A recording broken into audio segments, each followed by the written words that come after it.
ஒரு சுவையான சுண்டல் எப்படி செய்யலான்னு இந்த வீடியோவில் பார்க்கலாம். இந்த வீடியோவில் பார்க்க போகிறது சன்னா சுண்டல். ஃபஸ்ட்டு சன்னா எடுத்துக்கோங்க. இப்போ தண்ணி இதில் ஆட் பண்ணிக்கலாம். ஒரு 6 hours ஊறட்டும், இல்லை ஓவர் நைட் கூட ஊற வைக்கலாம். நல்லா ஊறினதுக்கப்புறம் இந்த மாதிரி நுரம் இருக்கும். இப்போ நல்லா பாருங்கள், அடியில் இருக்கும் சன்னா. இப்போ இதை பாயில் பண்ண போகிறோம்.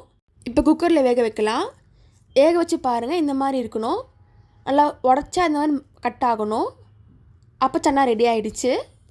இப்போ நெக்ஸ்ட்டு சுண்டல் மசாலா ரெடி பண்ண போகிறோம். கடலை பருப்பு, உளுத்தம் பருப்பு, தனியா, மிளகா எடுத்துருக்கேன். இப்போ இதை ட்ரை ஃப்ரை பண்ண போகிறோம். நல்லா பேனில் ட்ரை பண்ணுங்கள். நல்லா கலரிட்டே இருங்க. இப்போ கலர் சேஞ்ச் ஆகும். சேஞ்ச் ஆனதுக்கப்புறமா தனியாக எடுத்து வைங்க.